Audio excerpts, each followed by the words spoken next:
Fingers crossed. We're just going to hope for the best that the mics work. We didn't realize that the mics weren't working last time until after. Until we finished the video. Literally. So we're not doing that again. Welcome to Curly Convos. I'm your host, Curly Sid, a 23-year-old Gen Z activist working to spark change. As a nonprofit leader, union member, and advocate for racial and reproductive justice, I'm here to dig into the issues that matter most. This podcast goes beyond the headlines and surface-level conversations. We're here to ask big questions, challenge assumptions, and dig into the issues that truly matter. Each episode is a chance to think deeply, connect ideas, and see the world through a fresh lens. Join Curly Convos every other Friday for bold takes, fresh perspectives, and unfiltered discussions that push boundaries and inspire action. Well, you're still here. Sophia's on the pod again. I'm really excited. Thanks for doing a midnight episode with me. These are all like holiday specials since I'm here over break. Literally. So how is it here with me? What do you think? I'm having fun. It's nice to be back and to hang out with your dogs and you. Yes, I love the dogs. There's too many wires that are hidden that you guys can't see. Or you would... It's for our eyes only. Literally. Or you'd meet the girls. But I'll have a better setup one day. So we have a big episode. Today, our episode is going to be about the Loreification of Centrism, including Jubilee, college men, and the morally right posturing that we have been seeing both before and after the election. I don't even know where I want to begin with this. I did put a lot. Yeah, I mean, there's a lot to talk about. There is a lot to talk about. Let's start with Jubilee, because I know we're all sucked in. Everyone's watching Jubilee. Everyone is watching Jubilee. I want to talk about Jubilee platforming extremist views. Yes. I didn't even know about Charlie Kirk until Jubilee. Me either. And his creepy ass smile. I've been doing like oppo research for the amendment, and I had learned about Turning Point USA like literally a couple weeks right before the Jubilee episode dropped. So I'm sitting watching the Jubilee episode. That's pretty recent. Literally, and I'm like, and I'm sitting there and I'm watching it, and they're like, this is the founder of Turning Point. I was like, I was literally just doing oppo research on these motherfuckers. Literally. So that was wild. What is Turning Point? Turning Point, actually, I've been doing my own oppo tracking for kind of groups like that in Fort Collins. Yeah. And they are just like a college group. And they do just like political advocacy, but for Republicans. And there's one in Fort Collins, and they only come out during election time. And they also table on campus with their like abortion is murder stuff, and do similar setups to what Charlie Kirk already does when you see those videos of him going on campus arguing with college students. They do that type of content as well. Okay. Yeah, I didn't really know. I just know he, like, loves to debate people, like, 2 decades younger than him. No, like, not even, like, qualified people to be having political discussions. I don't know how old he is, but, okay, I have the Turning Point website. It says, Turning Point is organized and operated exclusively for educational and charitable purposes in accordance to the 501c3 status that they have. To empower informed civic and cultural engagement grounded in American exceptionalism and a positive spirit of action. They say they guide citizens through development of knowledge, skills, values, and motivation so they can meaningfully engage in their communities to restore traditional American values like patriotism, respect for life, liberty, family, and fiscal responsibility.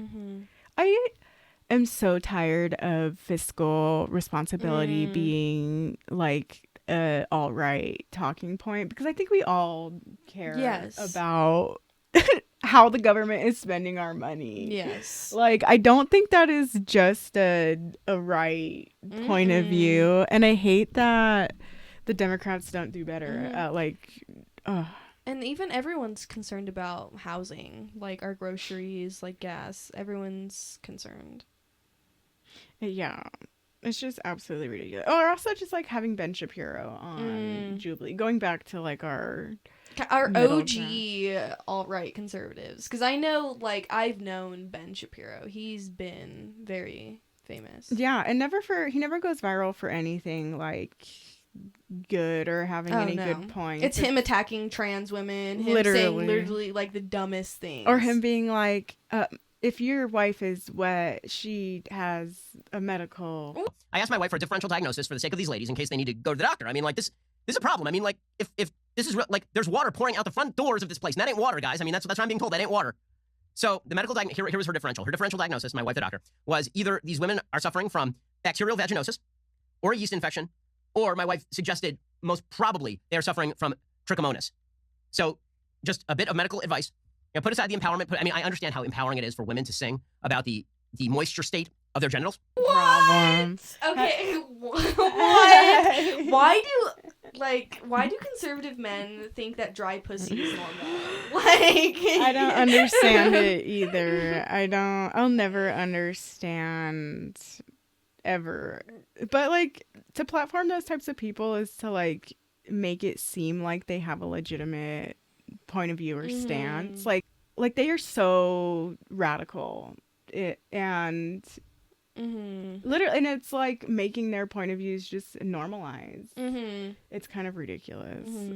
And the people that they argue against aren't even, I would say, they're liberal. Like, they aren't even super left radical leaning, right? In the way that Ben Shapiro and Charlie Kirk are very radical right leaning. Absolutely. And also, like, why is it always like, you know, Charlie Kirk debating college kids? Like, I want to see someone his age. Like, put him in front of Hassan. And I know Hassan would never platform an extremist like that. Yeah. Like, I would never platform an extremist either.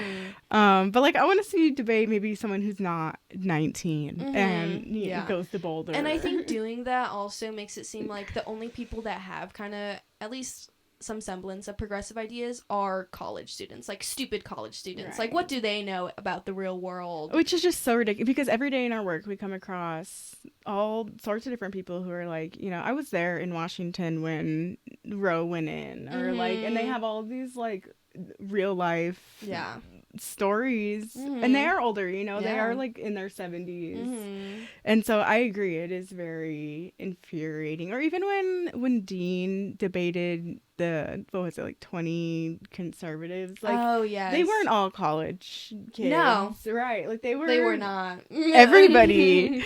And so I think there is also some, like, they're showing bias, and they started to show really right before the election, in my opinion. Like, they started to get more biased, like, leading into and we were all eating that shit. I mean, we're all consuming, whether it's like hate watching or like, we hate watched it. Definitely. I was not going to watch it. I was not going to partake in that. I already knew. I do not want to hear Ben Shapiro yapping. Oh my god. So I have this article about Jubilee glorifying centrism by like platforming political extremists. And I love that this is a conversation. I know we're late to the convo, but we were working. We were busy, y'all. I don't just make content. I literally organize. But I had never stopped thinking about it, especially like working in comms and like just being on social so much. Like, you see the influence it has, or talking to people, tabling for the young Dems. I had like a lot of, you know, Gen Z men approach the table and be like, well, what about this? And what about this? And so it's really kind of funny, because we were all sitting there. There's probably like 4 or 5 of us.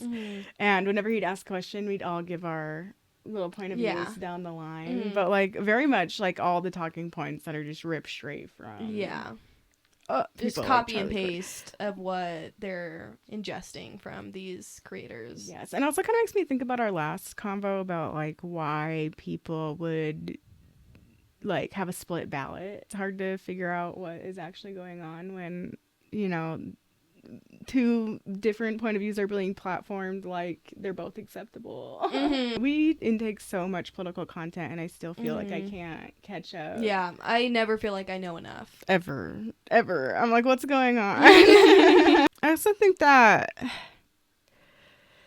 through Jubilee having pieces like Middle Ground and like Surrounded, that they kind of contribute to like false equivalents of issues. Do you like our blanket hoodies? It's definitely not sponsored by blanket hoodies, but I have like 6 of them in my house. One day the pod will be sponsored by the blanket hoodie companies. And by doing that, Jubilee gets to set what is the middle ground by using such radical people and like like the posturing of like their questions of like, I don't know, what's like an outrageous question that they've asked before. Even just like letting Charlie Kirk pick questions that he did, like abortion is murder and is wrong. like no, that's not.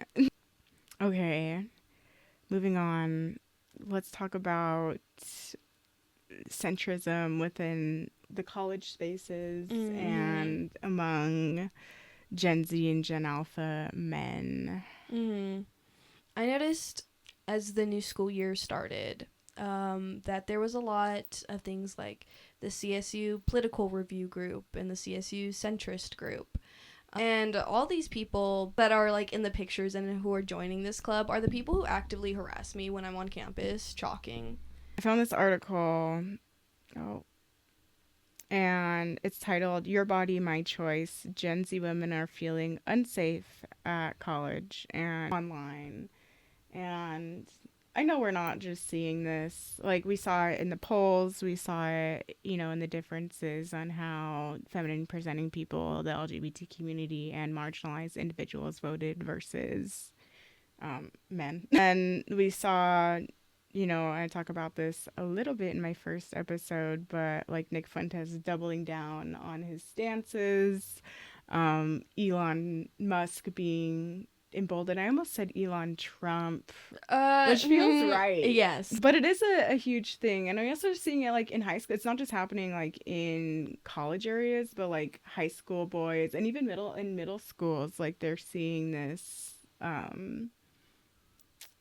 I guess like the alt-right pipeline really affect us. Kind of like causing a regression in just our social norms. In this article here, it says President-elect Donald Trump surprised analysts Tuesday when exit polls showed gains among Gen Z voters up 11 points from 2020. Wow. Yeah, that is crazy. And I was also scrolling on TikTok before it was banned, and I was looking at some of like what you know media looked like when he was running for office and how they were talking about like, oh, all the lies of Trump and like how people weren't so disillusioned yet or like confused. I've been thinking a lot about how like, especially after Donald Trump was in office the first time, people and you know, like conservatives and right-wing media really have thrived and ran a lot of successful campaigns off of just like fear and confusing people, just like confusing them, giving them wrong information. And like that is how the Republican Party continues on. Fear mongering and kind of pitting people against each other and choosing like these target groups to attack to kind of get focus away from what really matters. Things like attacks on trans women, attacks on immigrants crossing the border, saying that they're going to come and like rape our women, going to like just I don't know, increase the crime rate, or the crime rate is because of immigrants. Here's another article about Jubilee facing backlash for platforming alt-right ideologies. I'm glad it didn't go unnoticed. Like, while we all watched for like a month or so, like, then we were kind of just like, oh, this is propaganda. Yeah.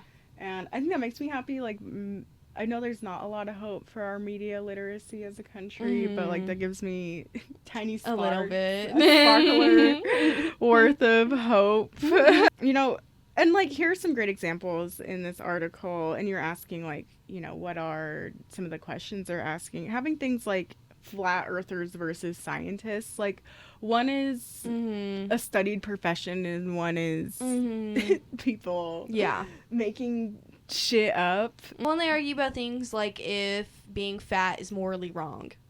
Yes. And it's like, how is that even a position that you can take? And then having people debate each other over that, like what there's no middle ground in that. There's no middle ground. Yeah. Like, that's not. And, okay, do you remember that video I was telling you where like the flat earther like went and saw the Earth? He did his own research and was yes. like, the Earth is round, guys. I found it. Okay, I found it. All right, guys. Sometimes you are wrong in life. And I thought that there was no 24-hour sun. In fact, I was pretty sure of it. I realized that I'll be called a shill for just saying that. And you know what? If you're a shill for being honest, so be it. It doesn't mean that AE map is over, flat earth is over. Maybe somebody's got the answer. I don't have that answer right now. But for real, like, do your own research. This article is from Harvard Politics, and it's about the alt-right pipeline. I think it's interesting that it's being studied. I can't wait to see some of the studies that come out from just like the last 5 years. Yeah. After COVID. Well, it's such a cultural phenomenon that how could it be ignored? I also feel like the studies are just like a toss-up of like, what do we do to combat this pipeline, especially in like an era of full access to the internet. I think we're all stumped. Like, what do we do? Yeah. How do we get the young men out of this cycle? And that's why, like, a lot of people are calling for, like, the Joe Rogan of the left and wanting, like, more people to create left-leaning content. So, like, Joe Rogan was the Joe Rogan of the left. Yeah, I mean, he endorsed Bernie Sanders. Like, that's what people are, like, we can say that all we want, but we need to figure out, like, why. And I, like, and some of that was, you know, like, the COVID denying, people having a lot of mistrust in our institutional systems and our healthcare systems. But yeah, like, we had a Joe Rogan of the Dems, and it was Joe Rogan. Please stop saying that. Like, it was literally him. Civility as a tool for silence. I mean, I think we've watched the Democratic Party operate this way. Like, the right very much will say anything and lead with emotion, and they don't care how offensive or wrong they may be. But as, you know, a more educated party, we always try to be like, take the higher ground, and that has failed. Like, that has failed us so hard. Like Michelle Obama said, when they go low, we go higher, and it's like, no. Like, no, it's just Michelle. gotten worse. Like, we're quickly descending into fascism. I think it's so interesting that what is socially acceptable is, I would say, what the Trump administration has proved by what they're saying, like, in their campaign, and just like how they've ran their platform, is that everything they say is socially acceptable. Yes. And I think I speak for, like, most BIPOC people when, like, this is something that we felt. Like, white women would come up to me and be like, I'm so surprised Trump won. And I'm like, I'm not. You know why? No, yeah. Just because of just, like, how everyday, I don't know, white people treat you. And it's because that's what racism is socially acceptable. Yeah, and it was really emboldened, like, in the first Trump presidency. And to see that Asian hate crimes rise and the Black Lives Matter movement happen in the same, what was that, like 6 months span, literally under Trump presidency was crazy. And things people felt okay saying after, and the things he felt okay saying to the millions of people, is diabolical. What happened to comms? Like, I understand that you are working for the president of the United States, but like, tell him you're posting a tweet and put it in the drafts. Like, fucking delete it. Like some things are definitely not okay. Like, I edit the fuck out of this podcast. You can definitely do that too. That is. But that's what gets them that attention and those votes, is by being an extremist. Yeah. Is by saying all those things.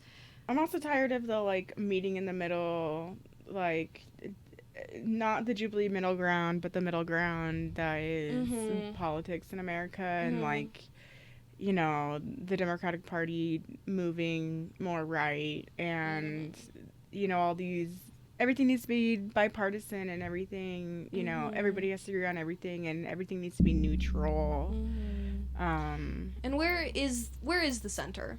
If we're seeing our political climate change very heavily, even more so, I would say, to the right, to the radical right, then obviously that's going to shift where the center lands on our political spectrum. It's literally a spectrum. The spectrum's ever changing. Like, how can we even pinpoint? How can anyone ever pinpoint? Like, it's making shit up. Like, it is. Well, and that's what kind of politics is. It's just making shit up. It is. Can we talk real quick about, and I don't know anything about this, so maybe we shouldn't talk about it, but Justin Trudeau stepping down and him having to do it in English and in French. But I love that. I mean, that just shows, I was like, if they did that in America, would they be, like, speaking Spanish or something? Or is America too much of a melting pot? There's not one designated, yeah, we don't have an official language. Yeah.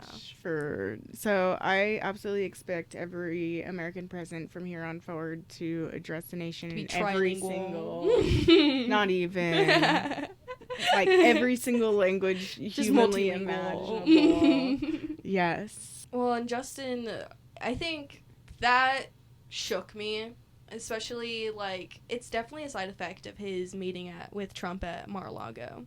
Yeah.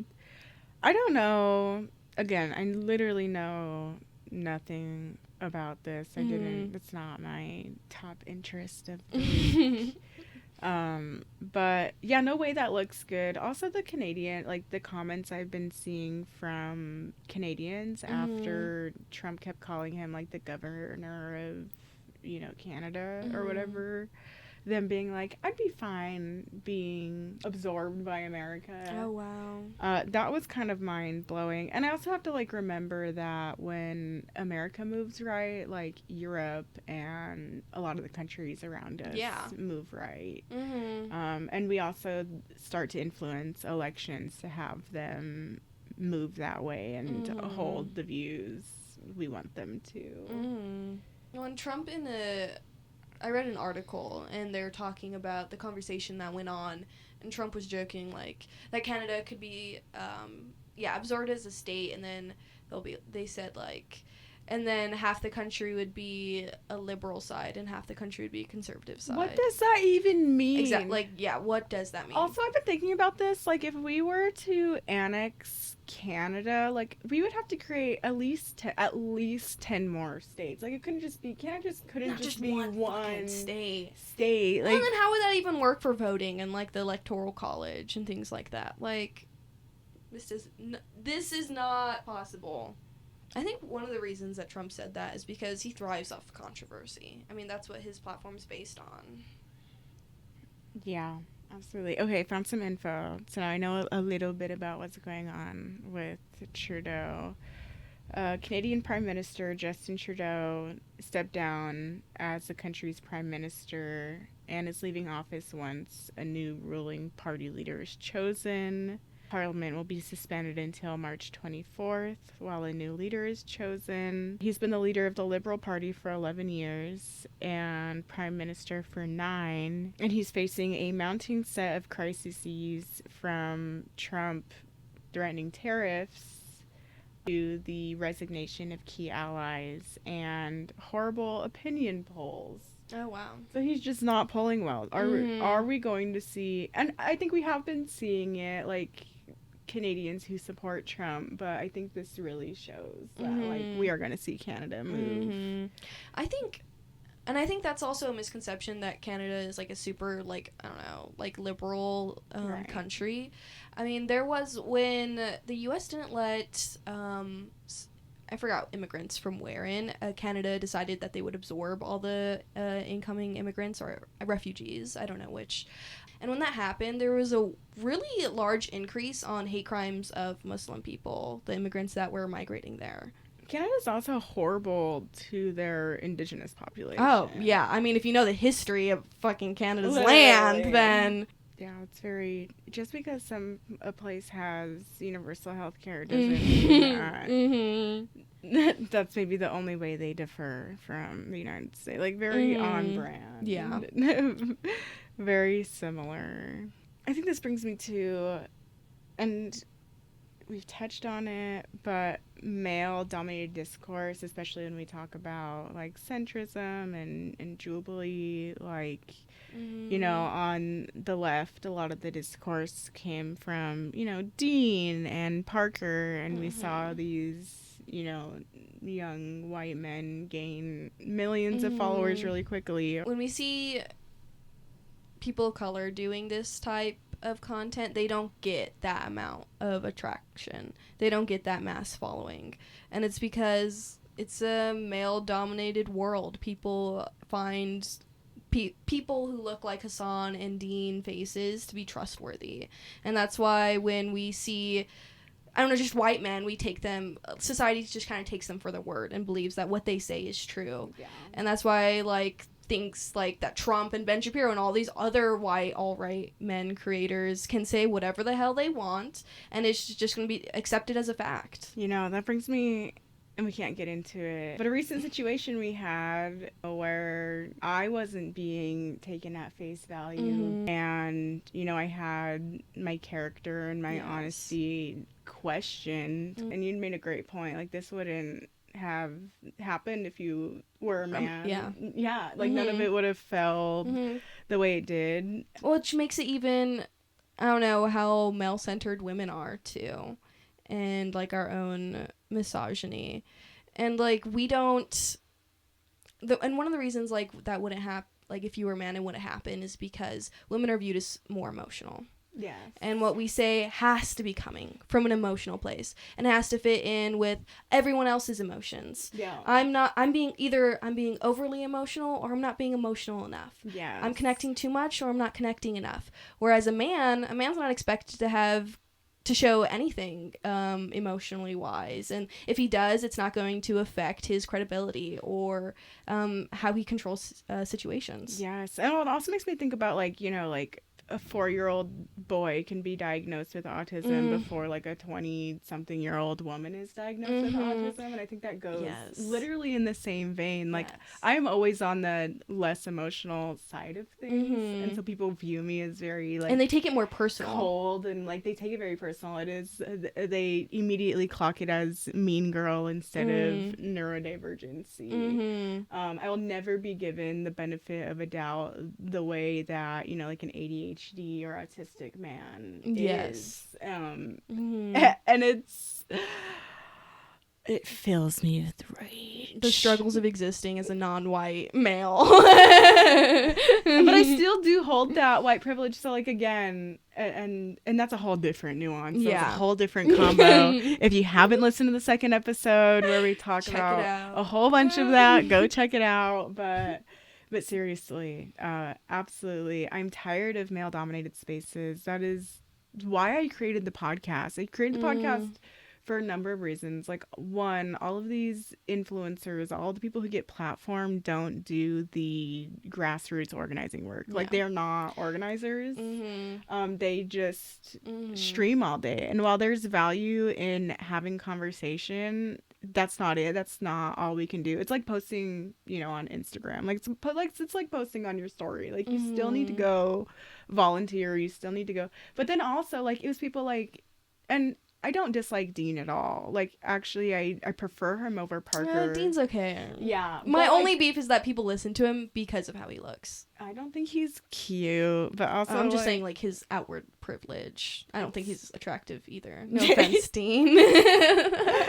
literally. Well, not like the way Hassan is, right? Like, Hassan is very much sexualized. Yeah. Yes. I almost bought Sophia a Hassan flag. You but should have. I don't know. We've been having a lot of nuanced conversation about that as well. Yes. And like, we are leftist misogyny. Yes. And like, we are very like, I am a Hassan watcher. Like, we will sit here and watch 4.5 hours of Hassan, but when he gets critiqued by women of color and takes it as personal attacks, it is very off-putting, you know, as a reproductive justice organizer, you know, as a intersectional feminist. Like, I understand like having haters, right? And like that being a specific group of your viewership, but when it is primarily Black women, like we're seeing being like, hey, like this is an issue, you know, and as a creator myself or as an organizer, if that were to happen to me, where, you know, a number of Black women were approaching me being like,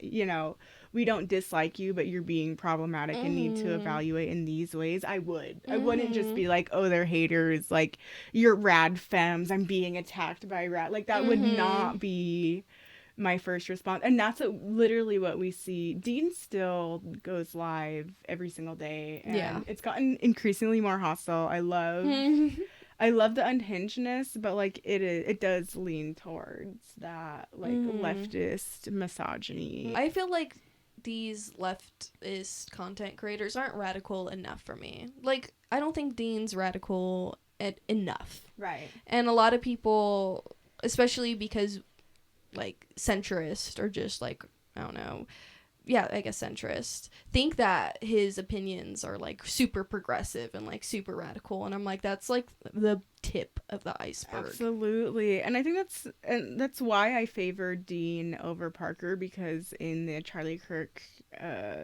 episode on Jubilee, Parker agrees with Charlie Kirk about like abortion restrictions. If I agreed with Charlie Kirk, lobotomize me. Literally, there should be nothing. You could have a debate without agreeing with someone. Like, it could be like an "I hear you," but, or like anything. And that's the point of the debate, is to not agree on any of their stances. Right. There should never, in a room of Charlie Kirk and 20 college kids, whenever there's a question about like term limits, the answer should always be, I'm not a doctor, I'm not a person in that situation, it's frankly none of my business, and I'm not a professional on this. Like, I'm not going to talk about something I'm not a professional on. And I think we see this more in like abortion advocacy, but like, people will never understand the varying circumstances that happens before abortion care.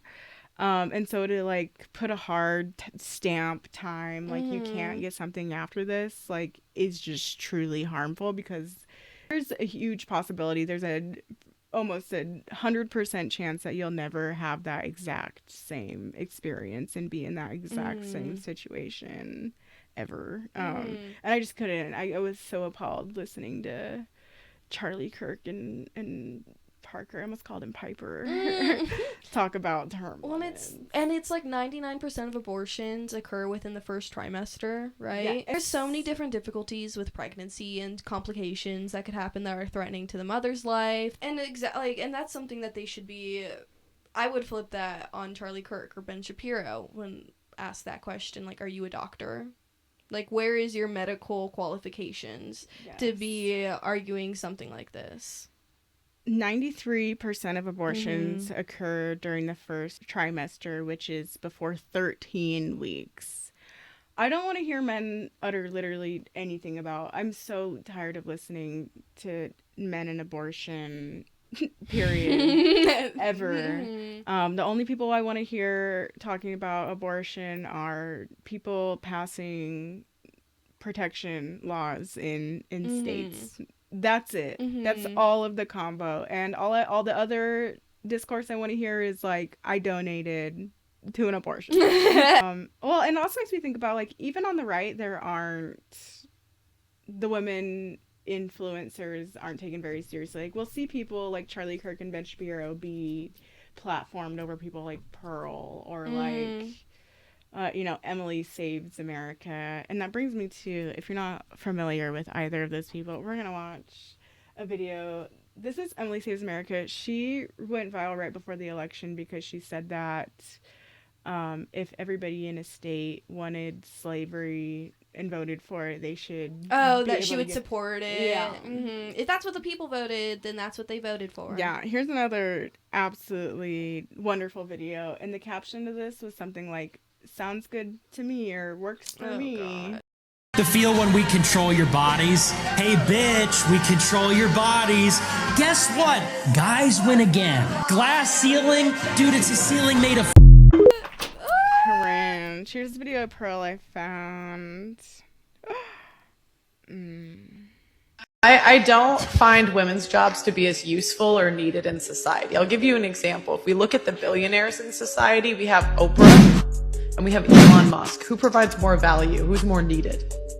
Jeff Bezos or Kim Kardashian? What? Literally. Oh, and I saw this recent thing too, and it's how like people are saying that like women are getting all the richest women in the world are getting it because of like they're divorcing their husbands. Where are these husbands getting their money from? It's generational wealth. Yeah. It's from their parents. Also, there's something like in our generation, there are more women homeowners. We are majority of the workforce. Like, We hold the most bachelor degrees. Like, yeah, it's like I literally don't want to hear it. Like, we are more likely to pursue higher education. We hold a lot of the invisible labor that exists in society. Like, while being paid less. Like, mind you, like the wage gap is very real. How are you going to argue that women aren't earning this money? Like, when there is literally, like Nick Fuentes said, a brick ceiling. Yeah. And we won't expect to see the pay gap eradicated to like 2060. When's the prediction date for that? I don't even know. I don't. Not in my fucking lifetime. I think you'll be alive in 2060. We'll see. We'll see how this goes. It makes me think I had a conversation with a longtime mentor. She does a lot of union work, and when I joined Labor Council, she was telling me that the wage gap never decreased. What really happened was there were less unions, like less people were unionizing, and so they weren't getting paid well in general. And that's what sort of everyone was being fucked. Yeah, so like that's what recently decreased the wage gap. It was never that women were being paid more. Instead of the bar going forward for us, the bar was set back for everyone. Yes, for the entire working class. Maybe we shouldn't do these at like 1 a.m. We're not very happy, perky. A little bit less high energy. Yeah, definitely. I have another video here. This one is a couple months older, and it's talking about like, you know, the centrism and normalization of radical views in Jubilee content.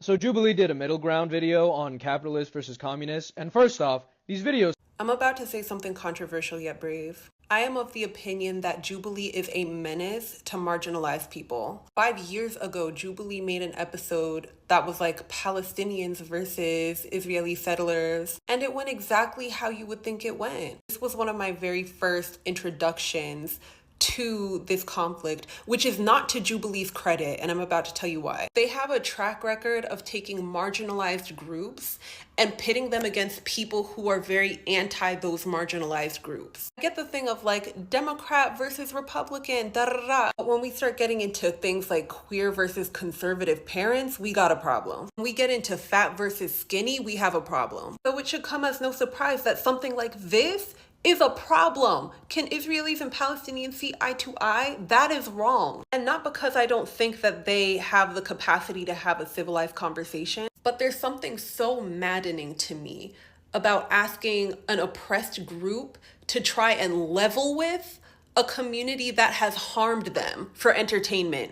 And I'll never forget how this shit ended. The last question was, will you be willing to share a meal with the other side? Like, what do you mean? Mind you, one of the people was an IOF soldier that Jubilee had Palestinian people going and sitting down and sharing a meal with. Like, that's wrong. That's not okay. All that to say this, right? Like, these videos are not educational. They're not educational. They are entertainment at the expense of marginalized communities. Like, make no mistake, Jubilee is not a hero. They are profiteers. Yes, profiting off of political discourse. And this is the content that people are ingesting and then forming their own political opinions based off of. And that impacts how they vote, how they treat other people that they're interacting with. Right. And I think, you know, when I was a teenager, I would watch a Jubilee video and be like, I'm so smart. Like, those are like the people I meet now, and they're like, did you watch the recent Jubilee video? That was so great. They had such great discourse. And I'm like, you're insane. Get off TikTok. Go to class and read your book, because that's what you should be learning from instead. Literally go to class. Here's another one on that same line, on that same note. Yeah, so here's some of my issues with centrism. So centrists believe that what is best for society can be found in the middle of left and right, and by staying in the middle, they avoid unhelpful extremes. But my first issue with that is that what is left and right of center, what is radical, is variable over time. At one point, the abolition of slavery was an extreme. Most centrists would probably agree that that's a lukewarm take now. So if your beliefs for what is best for society are dependent on the current norms, then you're just leeching onto the status quo. You aren't developing your own framework of what is right and wrong. Your position is entirely dependent on the current political system. And centrists think that they have the most unbiased approach, but they're actually taking a very political stance. Because by opposing radical change, they are largely agreeing with the current system. They think that the status quo mostly works. All of us have to begin somewhere, right? Like, usually our first framework is the status quo. It's whatever we've been exposed to. But despite any challenges to their beliefs, centrists remain there. Which means current political systems either serve them or they're really uninformed about their flaws. So it's a cop-out of critical thought. And that's moving the goalpost of where the center is. Like, we're talking about, like, platforming these creators. And, like, the Trump administration moving as, like I said, like, the right... the radical right being so far this way, and like in our political system, that the center is obviously going to move with that. Literally monthly, like constantly. Mm-hmm. Like, I think we've even seen that with like the right debating themselves about like the visa situation. Mm-hmm. Like, center is constantly moving, and to like try to pinpoint it, I think is just like throwing shit at a wall. Like, I don't know, like it's not valid. Like, they are just making things up. Yeah. And centrism's we're going with the status quo. We move further away from progressive ideals. And like, what were centrists at the time exactly thinking about when we were trying to get rid of slavery or segregation? Like, those were opposing views to equality, to general equality, and to advancing our society. I'm kind of just over it. The inauguration is happening The soon. 20th. On Martin Luther King Jr. Day. What an insult. Yeah. Absolute slap in the face. It makes me want to send crazy emails. Like that sorority email. Tie yourself down right now. Literally, I love this email. Let's move out of politics. How does that sound? Okay. There's this trending TikTok audio, and it's of this man narrating this email that a sorority girl sent to her chapter. And I'm going to read you this email. If you just open this like I told you to, tie yourself down to whatever your chair you're sitting in, because this email is going to be a rough fucking ride. For those of you that have your head stuck under rocks, which apparently is the majority of this chapter, we have been fucking up in terms of nighttime events and general social interactions with Sigma Nu. We've been getting text on text about people literally being so fucking awkward and so fucking boring. If you're reading this right now and you're saying to yourself, but OMG, I've been having so much fun with my sisters this week, then punch yourself in the face right now so that I don't have to fucking find you on campus and do it myself. I do not give a flying fuck, and Sigma Nu does not give a flying fuck about how much you fucking love to talk to your sisters. You have 361 days out of the fucking year to talk to your sisters, and this week is not, and I fucking repeat, not one of them. This week is about fostering relationships in the Greek community, and that's not fucking possible if you're going to stand around and talk to each other and not our matchup. Newsflash, you stupid cocks. Frats don't like boring sororities. Oh wait, double fucking newsflash. Sigma Nu is not going to want to hang out with us if we fucking suck. Which, by the way, in case you're an idiot and need it spelled out for you, we fucking suck so far. This also applies to you little shits that have talked openly about post-gaming at different frats in front of Sigma Nu brothers. Are you fucking... That's not a rhetorical question. I literally want you to email me back telling me if you're mentally slow so I can make sure you don't go to any more nighttime events. If Sigma Nu openly said, yeah, we're going to invite Zeta over, would you be happy? Would you? No, you wouldn't. So why the fuck would you do it to them? In front of them? First of all, you shouldn't be post-gaming at other frats. I don't give a fuck if your boyfriend is in it, if your brother is in it, or if your entire family is in that frat. You do not go. You don't go. And you especially do not fucking convince other girls to leave with you. But blank, you say in a whiny little bitch voice to your computer screen as you read this email, I've been cheering on our teams at all the sports. Doesn't that count for something? No, you stupid fucking asshats. It fucking doesn't. Do you want to know fucking why? It doesn't count because you've been fucking up at sober fucking events too. I've not only gotten texts about people being fucking weird at sports, for example, being stupid shits and saying stuff like, what's kickball? It's not fucking funny. But I've gotten texts about people actually cheering for the opposing team. The opposing fucking team. Are you fucking stupid? I don't give a shit about sportsmanship. You cheer for our goddamn team and not the other one. Have you never been to a sports game? Are you fucking blind? Or are you just so fucking dense about what it means to make people like you that you think being a good little supporter of the Greek community is going to make our matchup happy? Well, it's time that someone told you. No one fucking likes that, especially our fucking matchup. I will fucking punt the next person I hear about doing something like that, and I don't give a fuck. If you SOR me, I will fucking assault you.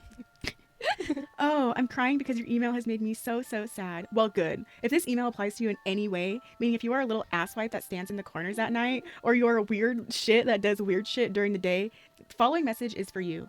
Do not go to tonight's event. I am not fucking kidding. Don't go. Seriously, if you have done anything I've mentioned in this email and have some rare disease where you're unable to not do these things, then you are horrible. I repeat, horrible PR for this chapter. I would rather have 40 girls that are fun, talk to boys, and not fucking awkward than 80. If you are one of the people that have told me, oh no, boo-hoo, I can't talk to boys, I'm too sober, then I pity you because I don't know how you got this far in life with that in mind. Don't fucking show up unless you're going to stop being a goddamn cockblock for our chapter. Seriously, I swear to fucking God, if I see anyone being a goddamn boner at tonight's event, I will tell you to leave even if you're sober. I'm not even kidding. Try me. And for those of you who are offended at this email, I would apologize, but I really don't give a fuck. Go fuck yourself. It's the cunt punt that gets me. There were definitely some words and things I had to take out because unacceptable behavior. But I feel like that email is so... I love it coming back around because I love how much our generation loves unhinged women. Mm-hmm. And that was so... I think about sending crazy emails and then I go talk to my therapist and I decide not to. Live so rent-free in my mind. I told you about the dream I had where we were sitting in a restaurant and you're like, look, that's Hassan. And I look up and he turns around and he's looking at us and I'm like, that is Hassan. And that was literally the that was the dream. That was it. Yeah. We didn't get to talk to Hassan or anything. No. I don't think I would want to anyways, TBH. Well, this podcast episode has been interesting. Yes, it has been. You have a message to the crowd. Don't watch Jubilee. Don't watch Jubilee. Don't get your political takes from idiots on YouTube channels except us. Yeah. Verify your sources. Verify your sources. Examine if you are taking a person for truth based off your own biases. Oh my God, please evaluate your own Yes. biases. Mm-hmm. I hope the mics are fucking working right. I'm gonna be really upset if we finish this episode. I'm leaving this And you in. can't hear anything. Yes. And like you're quiet or I'm quiet. I really might rage. We're not refilming. I refuse to refilm. The episode would be completely different if we did it a second time. Yeah. Yeah, absolutely not. I don't know. I'm Turn gonna on the figure it out. captions. I'm gonna figure it out. I literally have two of the same mic. Thanks for giving me grace. Thanks for tuning in to Curly Convos. Follow me on socials at Curly Convos Podcast. Show your friends, show your family, leave a hate comment. Any interaction helps. And I will see you in a couple of weeks. Bye.